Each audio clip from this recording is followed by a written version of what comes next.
जो निजी कंपनियां स्थानीय लोगों को 75% रोजगार नहीं दे रही हैं, आप उनमें कब्जा कर लें। ये क्या बात हुई? हम विधायक अगर इस बात को रखते हैं तो समझ में आता कि भाई एक विधायक ऐसा बोल रहा है। मुख्यमंत्री, राज्य के मुखिया, राज्य के अगुवा कह रहे हैं कि आप कब्जा कर ले। क्यों कब्जा करेंगे?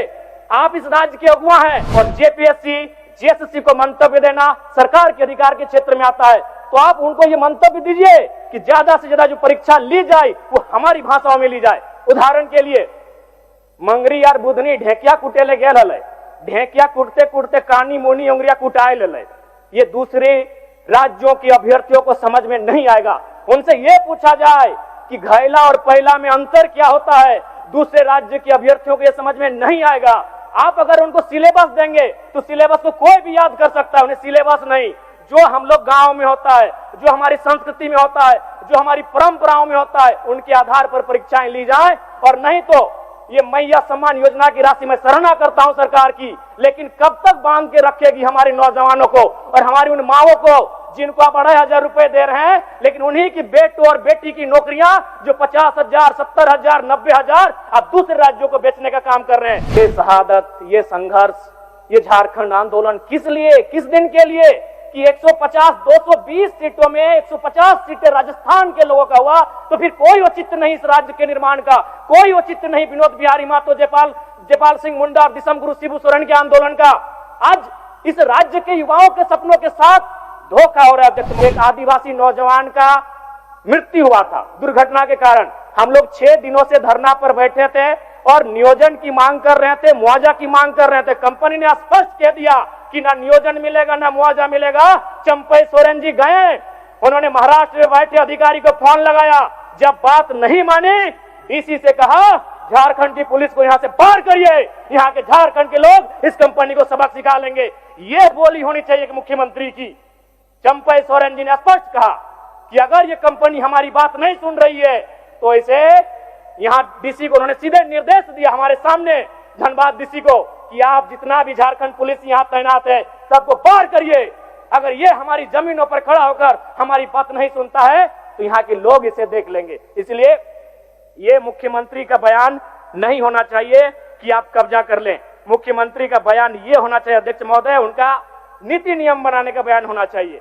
इसलिए आज इस राज्य को अगर आवश्यकता है तो नियोजन नीति की आवश्यकता है। आज नियोजन नीति नहीं रहने के कारण हमारे राज्य के युवा पलायन कर रहे हैं, हमारे राज्य के युवा बेरोजगारी का सामना कर रहे हैं और कई अवसरों पर तो आत्महत्या तक का प्रयास कर रहे हैं। इसलिए अध्यक्ष महोदय, आज इस राज्य को आवश्यकता है, नियोजन विभाग के बजट पर बहस हो रही है, इस राज्य को नियोजन नीति की आवश्यकता है। मैं यहाँ संविधान का, भारत के कानूनों का, क्योंकि भारत का संविधान जो कि कहता है 16(2) हम धर्म, जाति, नस्ल, लिंग, वंश, जन्मस्थान या निवास स्थान के आधार पर सरकारी नौकरियों में भेदभाव नहीं कर सकते हैं। मैं भारत के संविधान का सम्मान करता हूं, लेकिन इसमें कहीं नहीं लिखा है कि हम भाषा के आधार पर भेदभाव नहीं कर सकते हैं। अध्यक्ष महोदय, राज्य सरकार को चाहिए कि जिला नहीं, अगर संभव हो तो प्रखंड में जाकर भाषा का चयन किया जाए और भाषा के आधार पर परीक्षा लिया जाए। भारत का संविधान कहीं आड़े नहीं आएगा, क्योंकि भारत का संविधान भाषा की बात नहीं करता है। भारत का संविधान धर्म, जाति, लिंग, नस्ल, जन्म स्थान और निवास स्थान की बात करता है। इसलिए अध्यक्ष महोदय, मैं सरकार को यह सुझाव देना चाहूंगा, अगर आपसे जिला स्तरीय नहीं हो पाता है तो आप प्रखंड में जाइए और वहां कौन सी भाषा बोली जाती है उस भाषा के आधार पर परीक्षा लीजिए। महतो जी अपना वक्तव्य प्रारंभ करें। बहुत बहुत धन्यवाद मान्यवर। सबसे पहले छोटा सा आग्रह है कि जो सवाल के युवाओं के साथ बहुत बड़ा धोखा हो रहा है। इस राज्य की निर्माण का जो उद्देश्य था, वो उद्देश्य कहीं ना कहीं यह दिख रहा है कि हम उस उद्देश्य से काफी भटक चुके हैं। इस राज्य का निर्माण इसलिए नहीं हुआ था कि हमारे राज्य के युवा बेरोजगारी का सामना करेंगे, हमारे राज्य के युवा अन्य प्रदेशों में जाकर मजदूरी, दिहाड़ी मजदूरी करने का काम करेंगे। यहाँ तक युवाओं, नौजवानों, भाइयों की बात तो छोड़िए, आंकड़े यह बताते हैं कि हमारे राज्य में लगभग 75,000, जिनमें अधिकांश आदिवासी बहनें मुंबई में, गुजरात में, दिल्ली में, चंडीगढ़ में, उन बड़े शहरों में दाई घर में झाड़ू पोछा लगाने का काम करती है। एक केरल राज्य है जहां की बहनें अगर अपने घर की चौखट को लांघती हैं तो वो डॉक्टर बनकर किसी राज्य में जाती हैं। दूसरे राज्य की बहन बेटियां अगर अपने घर की चौखट को लांघती हैं तो वो किसी सरकारी पदों को धारण करके दूसरे राज्य में जाती हैं। लेकिन झारखंड के लिए चिंता का विषय है कि हमारे घर की बहु बेटियां अगर चौखट को लांघती हैं तो नौकरानी बनकर दूसरे राज्यों में जाती है। अध्यक्ष महोदय, ये आंकड़े बताते हैं। इसलिए मैं कुछ आंकड़ों के माध्यम से बताना चाहूंगा। सीएचओ की नियुक्ति जिसमें 550 सीट था, 220 सीटें अनरिजर्व थी, जिनमें 150 तो राजस्थान से हुए। ये शहादत, ये संघर्ष, ये झारखंड आंदोलन किस लिए, किस दिन के लिए कि 220 सीटों में 150 सीटें राजस्थान के लोगों का हुआ, तो फिर कोई औचित्य नहीं इस राज्य के निर्माण का, कोई औचित्य नहीं विनोद बिहारी महतो, जयपाल सिंह मुंडा और दिसम गुरु शिबू सोरेन के आंदोलन का। आज इस राज्य के युवाओं के सपनों के साथ धोखा हो रहा है। अध्यक्ष महोदय, बातें यहीं नहीं रुक रही हैं। 2023 में पब्लिक प्रोसिक्यूटर में 113 पोस्ट हैं, जिनमें 72 सीटों में गैर झारखंडियों की नियुक्ति ली गई। गिरिडीह जिला में 2023 में 12 हाई स्कूल टीचर की बहाली ली गई, जिसमें 8 टीचर गैर झारखंड के थे। बोकारो जिला में उसी साल 13 हाई स्कूल टीचर की बहाली ली गई, जिसमें 9 बाहर के थे।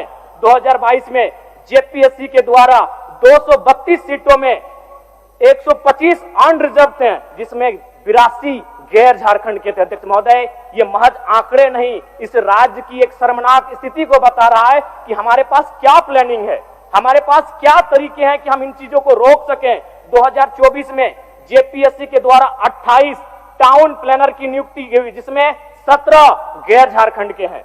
अध्यक्ष महोदय, ये बहुत ही चिंता का विषय है। यही नहीं, जेएसएससी के द्वारा 2023 में इलेक्ट्रॉनिक मैकेनिक्स के पद पर बहाली लिया गया, जिसमें 22 अनरिजर्व सीटों में 11 झारखंड से बाहर के थे। जेएसएससी के द्वारा 2023 में ड्राइंग प्रशिक्षण पदाधिकारी के पोस्ट पर नियुक्ति ली गई, जिसमें 43 अनरिजर्व सीटों में 22 गैर झारखंड के थे। 2023 में पुनः जेएसएससी के द्वारा फीटर की बहाली ली गई, जिसमें 91 अनरिजर्व सीटों में 24 गैर झारखंड के थे। 2023 में पुनः जेएसएससी के द्वारा वायरमैन की बहाली ली गई, जिसमें 5 अनरिजर्व सीटों में 4 गैर झारखंड के हुए। 2023 में जेएसएससी के द्वारा पुनः वेल्डर पोस्ट की बहाली ली गई और इस बार 46 अनरिजर्व सीटों में 16 गैर झारखंडों की नियुक्ति ली गई।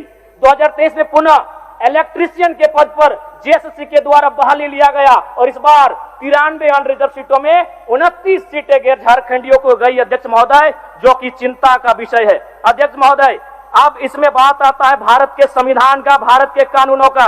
क्योंकि भारत का संविधान जो कि कहता है 16(2) हम धर्म, जाति, नस्ल, लिंग, वंश, जन्मस्थान या निवास स्थान के आधार पर सरकारी नौकरियों में भेदभाव नहीं कर सकते हैं। मैं भारत के संविधान का सम्मान करता हूं, लेकिन इसमें कहीं नहीं लिखा है कि हम भाषा के आधार पर भेदभाव नहीं कर सकते हैं। अध्यक्ष महोदय, राज्य सरकार को चाहिए कि जिला नहीं, अगर संभव हो तो प्रखंड में जाकर भाषा का चयन किया जाए और भाषा के आधार पर परीक्षा लिया जाए। भारत का संविधान कहीं आड़े नहीं आएगा, क्योंकि भारत का संविधान भाषा की बात नहीं करता है। भारत का संविधान धर्म, जाति, लिंग, नस्ल, जन्म स्थान और निवास स्थान की बात करता है। इसलिए अध्यक्ष महोदय, मैं सरकार को यह सुझाव देना चाहूंगा, अगर आपसे जिला स्तरीय नहीं हो पाता है तो आप प्रखंड में जाइए और वहां कौन सी भाषा बोली जाती है उस भाषा के आधार पर परीक्षा लीजिए। अध्यक्ष महोदय, मैं एक छोटा सा उदाहरण देता हूं।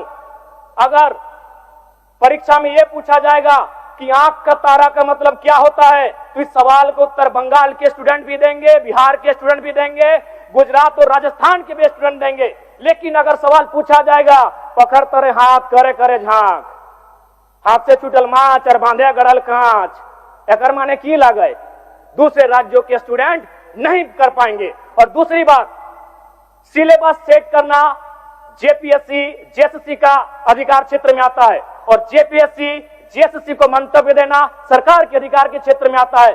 तो आप उनको ये मंतव्य दीजिए कि ज्यादा से ज्यादा जो परीक्षा ली जाए वो हमारी भाषाओं में ली जाए। उदाहरण के लिए, मंगरी यार बुधनी ढेकिया कुटेले गेल हले, ढेकिया कुटते कुटते कानी मोनी उंगरिया कुटाए ले।